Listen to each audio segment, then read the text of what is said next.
Every winter, the men in my family would disappear for a week on a hunting trip. No photos, no meat, no trophies. At 18, I was finally invited. We weren't hunting animals. We were sneaking onto private land and stripping copper wire and scrap metal from abandoned buildings. I bailed halfway through. 2 years later, my cousin got caught and flipped on everyone. My dad still thinks it's just a tradition, not a crime. There are a few moments in your life where everything splits before and after. For me, it was the envelope. Plain, off-white, slid under my bedroom door with no name and no explanation. I picked it up with a raised brow, turned it over. No stamp, no logo, just sealed. I tore it open, expecting a bill or a prank from my little brother. Inside was a single piece of paper. Pack warm. Be ready at 4 a.m. sharp. Welcome to the hunt. No signature. No further details. But I knew. I had turned 18 last month, and in my family, that meant only one thing for a boy, the hunting trip. Growing up, the hunt was like a myth.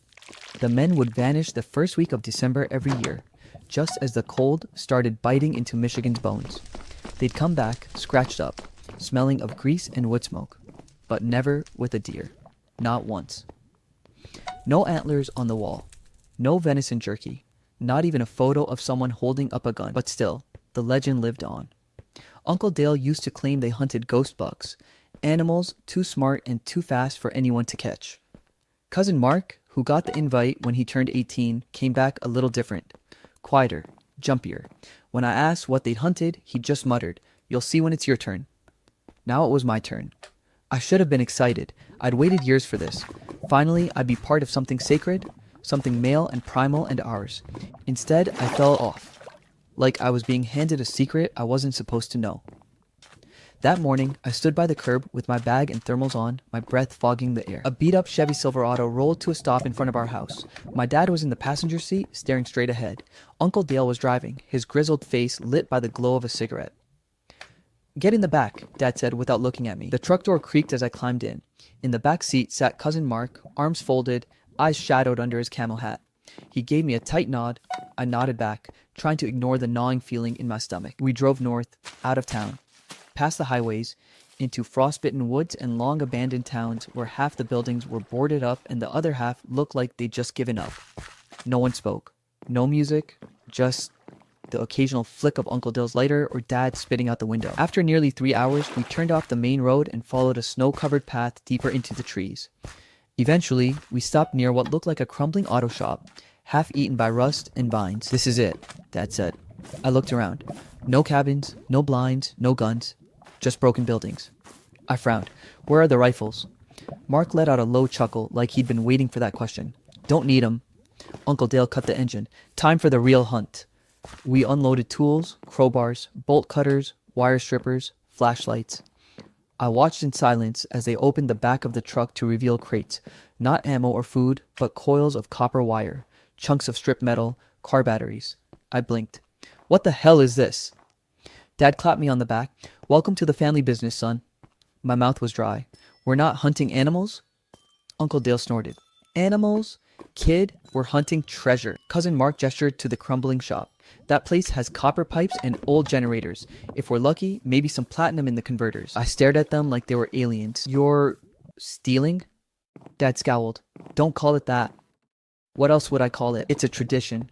We don't take from people, only from places long gone. Abandoned, forgotten.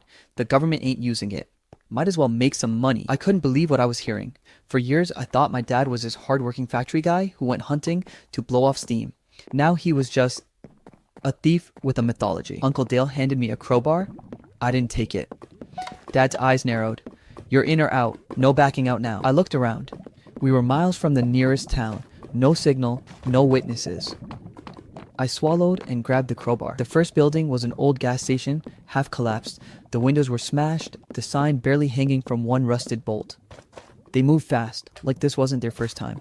While I was still staring at a cracked vending machine, Mark was already yanking wires out of the ceiling.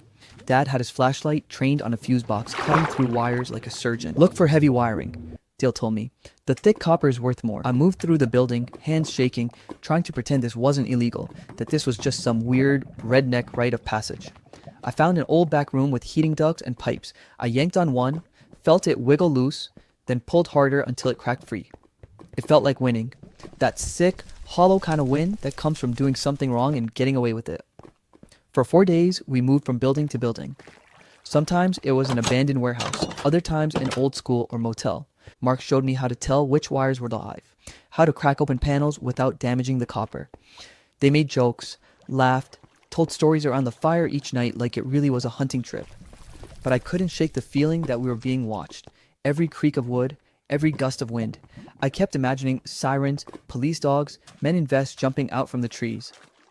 Dad didn't care. He called it liberating resources. He said the government was too slow to tear down these places anyway, that they were dangerous, that we were cleaning up. By day 5, I couldn't take it anymore.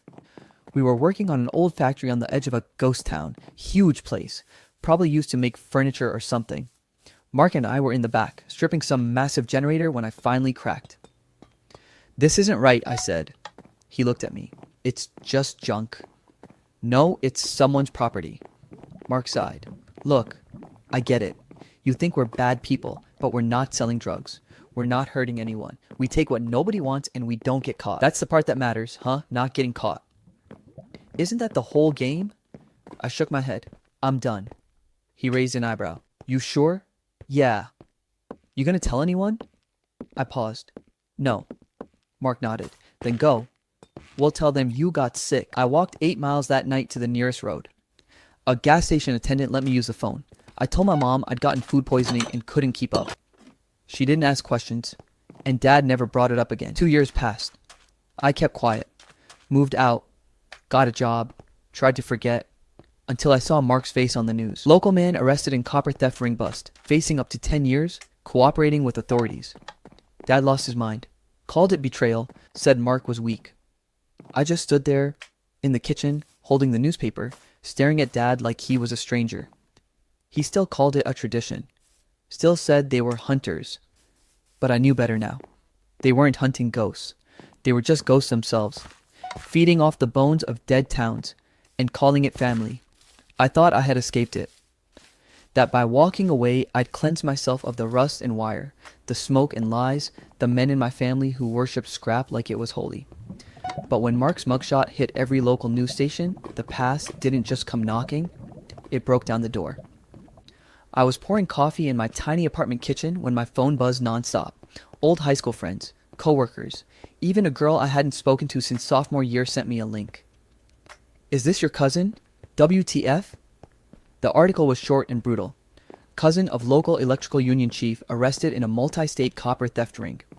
$180,000 in stolen wiring recovered. Cooperating with investigators. May provide names. I didn't read the rest. I just sat there, phone in one hand, coffee forgotten in the other. I knew Mark wasn't built for jail. He used to flinch when you raised your voice too quickly. He acted tough, sure, but underneath the camouflage and steel-toe boots, he was scared. So yeah, of course he flipped. And I knew, deep in my gut, that my name was probably on some list now. I got my answer that night when Dad showed up at my apartment. No warning, just 3 angry knocks and a heavy silhouette through the peephole. I opened the door and immediately saw it, the look in his eyes. Not fear, not shame, rage. "You knew he'd talk," Dad growled, stepping inside like he still owned the place. I closed the door behind him. "You mean Mark?" "Of course he talked. He's looking at serious time." Dad paced my living room, jaw tight, arms crossed over his camo jacket. He gave them names. "And you're the only other one outside the core group who knows everything." "I haven't told anyone." "Doesn't matter, the cops are going to come asking." I raised an eyebrow. "So what do you want me to do? Lie?" Dad turned on me. "You think you're better than us now? Sitting here in your city apartment, making barely enough to cover rent, while we were out providing? That metal paid for your school. You know that?" I froze. "What? Where do you think the money came from? You think my factory job covered your tuition? Your books?" I stared at him. "You used stolen copper money to pay for my degree?" He nodded, proud like he'd just confessed to winning the lottery. "You're unbelievable." Dad stepped closer, lowering his voice. "You're part of this family. You don't turn on blood." I met his gaze. "You turned on the law. I just chose not to follow." There was a long silence, the kind that cracks a room into 2 sides. Dad eventually sighed, shook his head, and headed for the door. "If the cops come," he said, "you say nothing. You hear me? This isn't about guilt or innocence, it's about loyalty. He left before I could answer. The next morning, 2 detectives knocked. One looked like he'd just walked out of a bar fight. Square jaw, broken nose, tie too tight. The other had the tired eyes of someone who'd seen too many lies. Elliot Carver? The tired one asked. Yeah.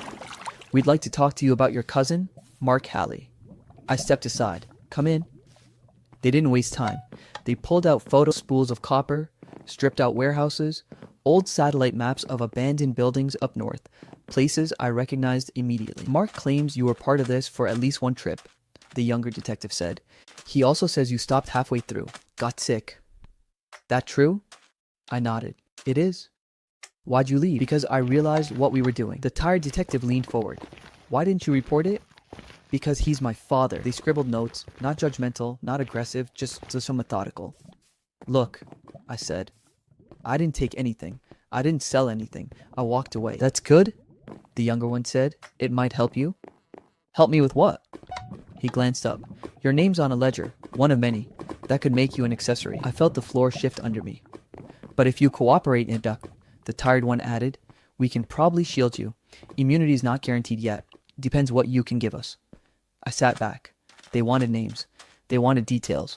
They wanted everything. That night, I didn't sleep. Just lay in bed, staring at the ceiling, fan creak slowly above me. I wasn't a criminal. I hadn't stolen anything, but I knew and I stayed quiet.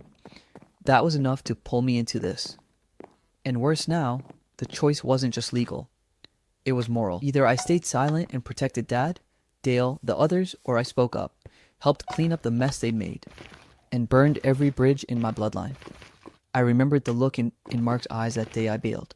He didn't blame me, but he also didn't ask me to lie. He knew what this tradition really was, a disguise, a way for men too proud to admit they were desperate, too stubborn to change, too afraid to be left behind. I picked up my phone and called the number the detectives gave me. The interview took 3 hours.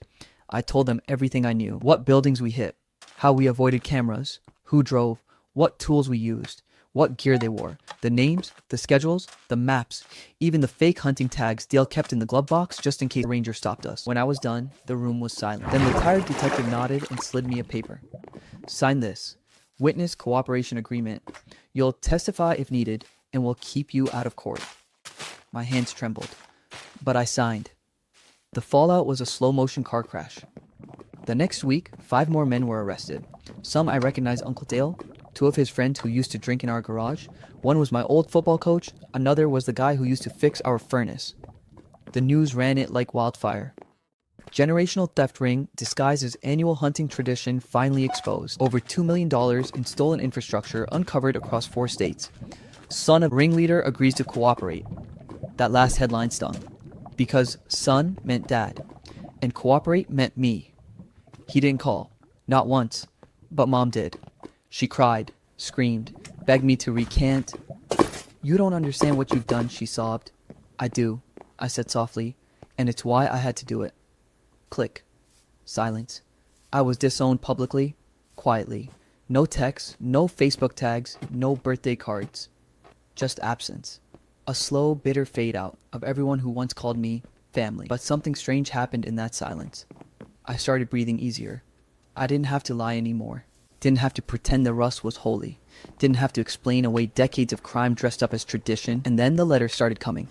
Not from family, but from people I'd never met. Electricians, homeowners, plumbers, city workers. They wrote things like, "Thank you for standing up. My kid's school had to shut down because someone stole the copper wires out of the boiler room. I hope they rot in jail. You did the right thing, even when it cost you everything." One letter just said, "Your silence would have been cheaper, but the truth will save lives." I kept that one taped above my desk. I didn't go to the trials, didn't watch the verdicts, but I read about them. Uncle Dale got 15 years, others less, depending on what they admitted. Dad took a plea deal, 5 years probation, lifetime ban from union leadership. He still never called. Last I heard, he moved 2 counties over, started working for a buddy's auto shop. That part of my life, the one where men stole copper and called it heritage, ended. I still have nightmares, sometimes, of rusted pipes and creaking wood, of Dad's voice whispering, "It's not stealing if no one's using it." But I also sleep better knowing I cut the cycle. that if I ever have a son, he'll go on real hunting trips. The kind with forests, not factories. The kind where what you bring home is earned, not stripped from someone else's ruins. Months passed. Winter melted into spring, but the cold between me and my family never thawed. My phone stayed silent.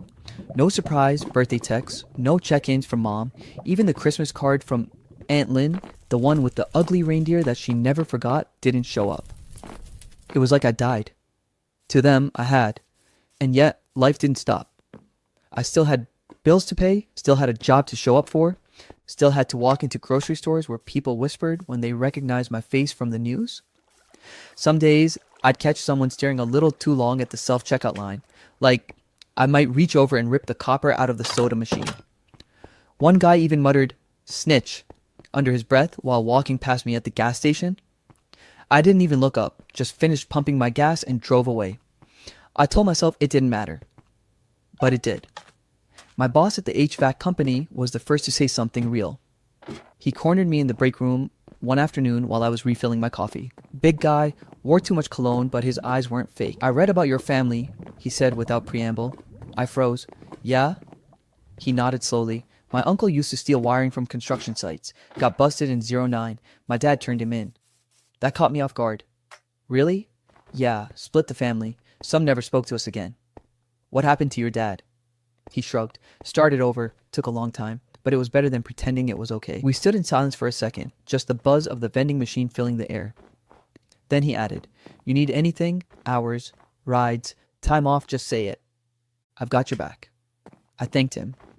But more than that, I remembered it.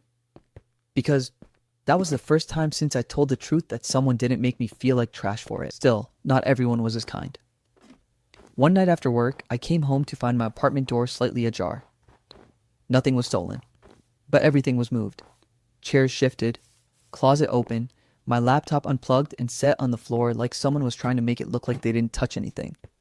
There was no note, no sign of forced entry, but on the kitchen table sat a single object, a crowbar. Same kind we used on the hunt. I stared at it for a long time before picking it up and dropping it in the trash. I changed my locks that night, and I bought a cheap security camera off Amazon. Part of me wanted to report it, but another part knew the cops wouldn't find anything. No prints, no video. And deep down, I already knew who sent the message. Despite it all, I kept moving. I signed up for night classes in electrical engineering mostly because it felt like reclaiming something, like taking back all the stolen circuits and wires and learning them, mastering them, not just stripping them for scrap. My classmates were mostly younger, some straight out of high school. I sat in the back, kept my head down. One night after class, a girl named Jada walked up to me. "Hey," she said, "I've seen you around." "Yeah," I replied. "I sit near the vending machine. Don't bite." She smiled. "You used to be on the news, right?" I tensed up. "Yep." "I thought so." She paused, then added, "That was brave, what you did." I blinked. "Most people don't say that. Most people are scared to do the right thing." She shrugged. "Doesn't make them right." We talked for a few minutes more. Nothing deep, just casual stuff. But something about her felt different. Solid. A few weeks later, we got coffee. Then dinner. Then more. She didn't ask too many questions about my past. But she listened when I brought it up. When I told her about the hunt. About Mark. About my father. She didn't pity me. She just nodded and said, "Sounds like they mistook silence for loyalty." That line stuck with me. Because that's exactly what it was. For generations, the men in my family kept their mouths shut about the stealing, the guilt, the excuses, all in the name of tradition. But silence isn't loyalty. It's a mask. One that hides the raw. The first time I saw Dad again was nearly a year later. I was walking out of a hardware store, bag of outlet covers in one hand, Jada on speakerphone in the other, and there he was, leaning against his truck like nothing had changed. Hair a little grayer, gut a little bigger, but same old work boots and flannel shirt. "Elliot," he said. I ended the call without a word and stared at him. "Been a long time," he added. "Didn't realize we were counting," I said coldly. He nodded. "I figured you wouldn't want to talk." "You figured right." A pause. "Then, I didn't come to fight." "Then what? To guilt me? Lecture me? Blame me for you getting caught?" "No," he said. "To tell you I get it now." That made me laugh, bitter and sharp. "You get it? What exactly do you think you understand, Dad? That we were wrong. I stopped walking, dead in my tracks.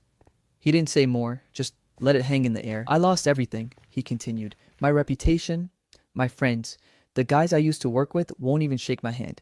Your mother left, packed up, and went to her sister's in Georgia. I didn't know that part, but I didn't interrupt. I spent months pissed off at you, he said. Thought you were a traitor, a coward.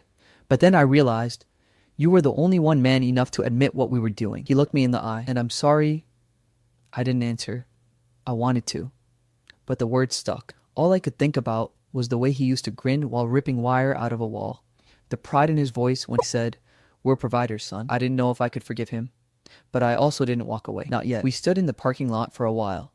Two ghosts caught in limbo. Eventually, he said, "You seeing anyone?" I nodded. "Her name's Jada. Good girl?" "The best." He smiled faintly. "That's good. Maybe one day I can meet her." I didn't respond. Just gave a small nod, turned, and walked to my car. He didn't follow. Didn't try to stop me. And somehow, that felt like progress. That night, Jada and I sat on the floor of my apartment eating pizza off paper plates. I told her everything.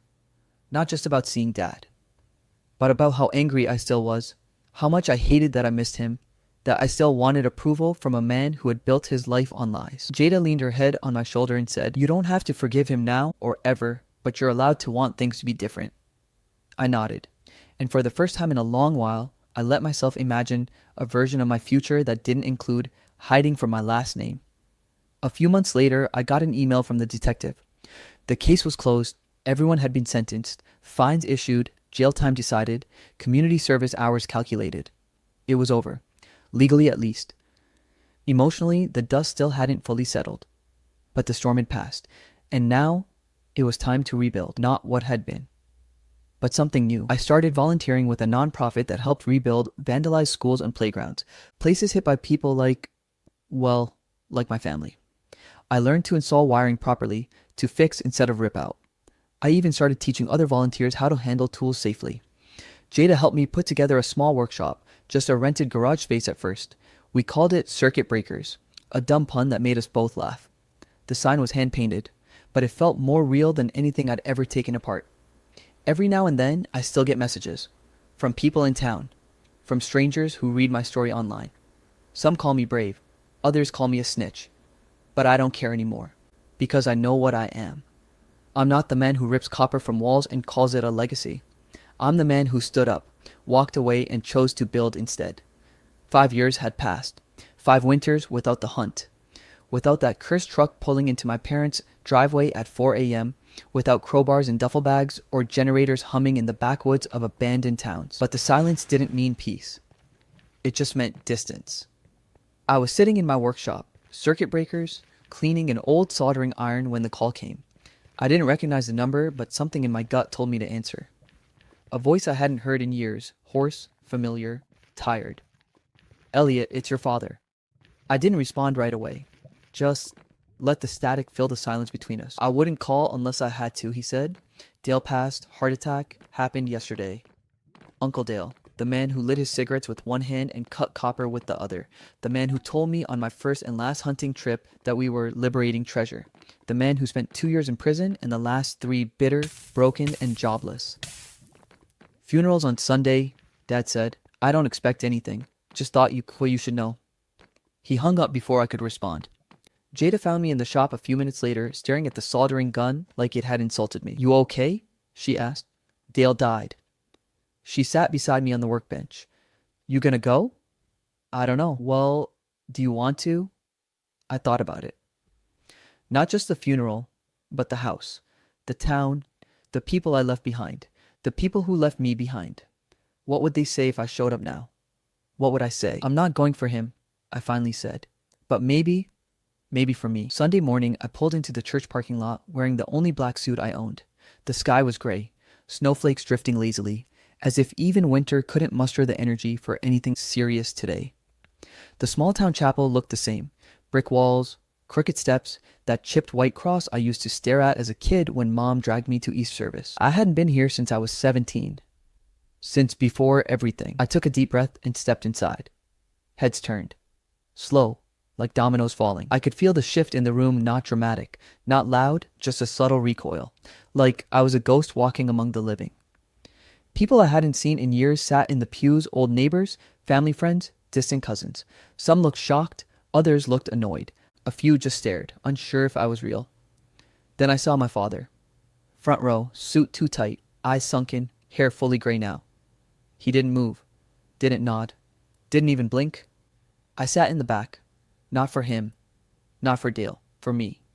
The service was short, generic. The pastor spoke about redemption, about Dale's years in prison and how he tried to find peace. Tried. The word echoed. No one mentioned the wire, the thefts, the copper. Just mistakes, hard times, poor choices. And I understood. This wasn't about the truth. It was about comfort. Afterward, people filed out to the fellowship hall for coffee and cookies and awkward silences. I lingered behind, until I saw Dad walking toward me. We stood near the altar, the same place he once swore by God he'd never give up the hunt. Now, he just looked tired. Didn't expect you to come, he said. Neither did I. He nodded, looked around, then quietly added, "Thanks." I raised an eyebrow. For what? For showing up anyway. I didn't say anything, just let him speak. "I think about it every day," he said. "What we did, what I taught you, how I dressed up our shame like tradition." His voice cracked. First time I'd ever heard that. "You tried to stop it," he continued. "I tried to stop you, but you were right." There it was. The truth. Late, but real. "I've been working in salvage," he said. "Legit stuff, recycling, legal. Got certified 2 years ago." I nodded slowly. "That's good." "It's not redemption," he added quickly. "I'm not expecting forgiveness. I'm not ready to give it." He nodded again. "But you're here, and that's more than I deserve." A long pause. Then, "Your mom's in town. She didn't come today, but she'd want to see you." I hesitated. "Maybe." "Bring the girl. I heard you're getting married." "Next fall." A ghost of a smile. "She must be something." "She is." He reached into his coat pocket and pulled out something small, a keychain. Old, rusted, shaped like a bolt cutter. "Dale gave me this when I was 15, he said. "Thought it was funny." I stared at it. "I kept it all these years as a reminder of who I was and who I don't want to be anymore." He extended it toward me. I didn't take it. But I looked him in the eye and said, "Then don't be." He nodded, and we parted ways. Outside, the snow had started falling harder. I stood under a flickering lamppost staring up at the gray sky as people drove away, their tires crunching over cold gravel. The wind stung, but I stayed. Because something in me needed to close this chapter with more than words. I reached into my pocket and pulled out my phone, typed out a short message to Jada. "I'm okay, I'll be home soon, love you." Then I opened a note I'd written years ago. Back when I first left that hunt, it said, "One day I'll come back not to be accepted, but to stand taller than the ghost that raised me." And today I had. They called it a hunting trip, said we were chasing ghosts. But all we ever hunted was the past. And some of us, the lucky few, stopped running and started building.